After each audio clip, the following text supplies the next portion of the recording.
type of returns can I expect from investing in Southwest Florida real estate? I'm Dave Diaz with Carney Properties and Investment Group, and I'm going to be discussing this with you here today.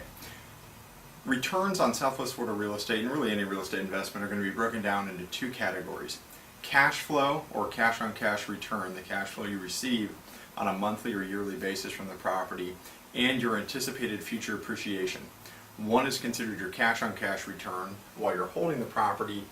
The other helps to make up your total IRR, or internal rate of return, on holding the property for the duration of your investment. We look at these two factors as really synergistic, but also there's a trade-off between the two. Some properties are going to maximize your cash-on-cash return today, but forego some of the possible future appreciation that you could expect from possibly a lower cash-flowing property that may have higher future intrinsic value. For example, a waterfront piece of property may not get you the highest yield today on your money, but yet we all know when the market recovers that's going to appreciate much faster than a rent-based property that's going to be tied to the market value of the rents and prevailing capitalization rates more than the actual intrinsic value of the land and the construction of the property. For that reason, we've seen cash-on-cash returns anywhere from 6 to 15%, depending on the type of property that people choose to invest in, and overall IRR expectations on a 3 to 5 year hold, looking for somewhere between 12 and upwards of 20-25%. We've even seen some people do a lot better, and in a lot of our investments we do much better than that as well on short-term holds. The important thing is that when you're considering IRR, you have to really look at the fact that you're looking at a 3 to 5 year investment horizon, maybe longer depending on your retirement or future income goals.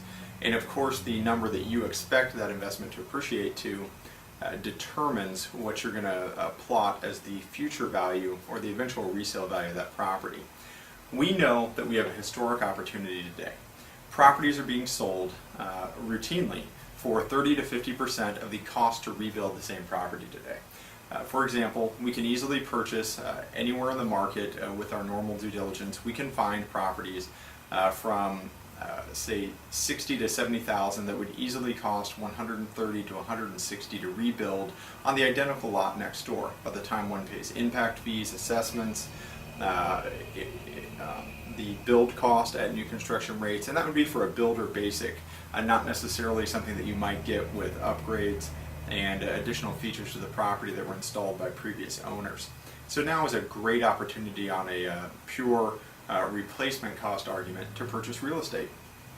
When you add onto that the ability to cash flow well above state, federal, municipal bond rates, even on the lower end, net of all insurance, taxes, and other carrying costs, management fees, one could easily expect on like new construction to pull down at least 6% cash on cash if they were all cash in the property, meaning they paid $85,000, $90,000 for a home and rented it for, let's say, $900 per month, had it managed, paid all their taxes, paid all their owner's insurance. They would still be expecting to easily pull down 6% cash on cash, maybe more, maybe north of 8 or 9. A duplex of similar quality might pull down 10 or 12%.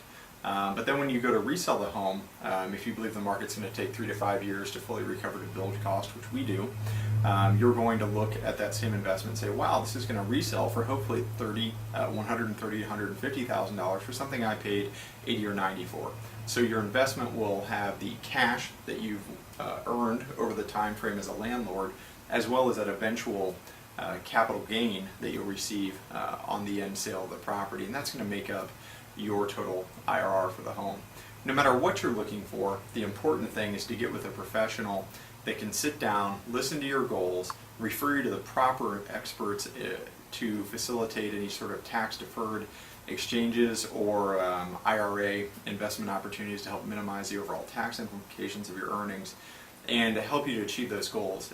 Whether you're 30 years from retirement or 5 years from retirement and trying to figure out what you're going to do now that your 401k is devalued, there is a solution in opportunistic real estate that can help you meet your goals.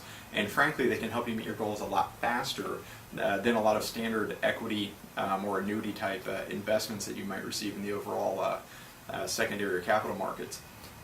This is a once in a lifetime opportunity to get real cash on cash, own bricks and mortar, And remember, if you think like we do, that we are going to hit a period of fairly decent inflation with current monetary policy, then we could easily foresee a huge benefit in being inside of brick and mortar investments, which have to rise with the replacement cost of the materials yet to build those products again.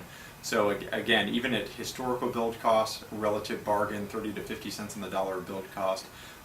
But if you factor in possible inflationary pressures in the future and higher interest rates down the line, there's never been a better time to lock in a low interest rate on an asset that's just well below replacement cost. Hope you enjoyed this video. To get free access to our exclusive Market Insider video series, go to whyinvestinflorida.com and let me show you how I turned $5,000 into $10 million.